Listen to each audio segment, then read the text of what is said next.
দেখুন বন্ধুরা, আজকে একটা মজাদার রেসিপি নিয়ে চলে এসেছি। এটা হচ্ছে তেল ছাড়া আমের জেলি। তো চলুন কীভাবে বানিয়েছি একটু দেখে নেবেন। চলুন, খুব সোজা। আমি এটার সাহায্যে আমটাকে পুরোটা আমি কুড়িয়ে নিব।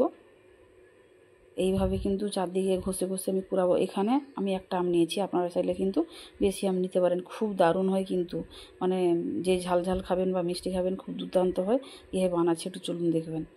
এই দেখুন, এইভাবে আমি পুরো আমটাকে কুড়িয়ে নিব। এই যে এইভাবে এরকম করে আসবে। আমার পুরো আমটাকে কুড়ানোর পরে আমি একটা কড়াই বসিয়ে দিচ্ছি। কড়াটা একটু গরম হতে আমি যে আমগুলো ছিল সেইটাকে আমি, যে কুড়ানো আমগুলো ছিল সেগুলোকে আমি দিয়ে দিলাম। দেখতে পেলেন তেল ফেল কিছু এখানে দিইনি আমি। এবার দিয়ে দুবার তিনবার করে একটু নাড়াচাড়া করে তারপরে আমি চিনি আর লবণটা দিয়ে দিলাম। আপনারা যে যার মতন চিনিটা দিবেন, দিয়ে দিলাম আমি। চিনিটা দিয়ে খুব হালকা আঁচে কিন্তু নাড়বেন, না হলে চিনিটা কিন্তু পুড়ে যাবে। ওটা কালারও নষ্ট, মানে খুব ভালো কালার আসবে না। এইভাবে কিন্তু লো আঁচে একদম সুন্দর করে নেড়ে চেড়ে রাখবেন। আমি একটু ঢাকাও দিয়ে দিলাম, একদম লো আঁচে ঢাকা দিবেন। দেখবেন চিনিটা একদম সুন্দর গলে যাবে।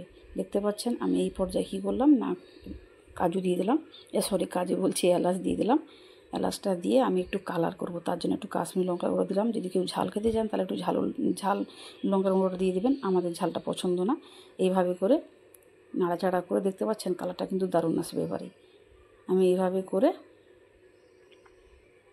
যাতে কালারটা আর একটু ভালো করে ফুটে, তার জন্য আমি একদম লো আঁচে আর একটু ঢাকিয়ে দিলাম। ঢাকিয়ে দিয়ে নাড়াচাড়া করে দেখুন কতটা সুন্দর হয়েছে, একদম জেলি হয়ে গেছে। দেখতে পাচ্ছেন, বিনা তেলে আমের জেলি, দেখেছেন? দারুণ হয়েছে কিন্তু, খেতে কিন্তু দুর্দান্ত লাগে। এবার বানিয়ে দেখবেন। এই দেখুন, দেখতে পাচ্ছেন? ওফ, কি সুন্দর হয়েছে দেখুন। এইভাবে আমি লো আঁচে আর একটু ফুটিয়ে নেব, আর একটু থকথকে করে নেব আমি।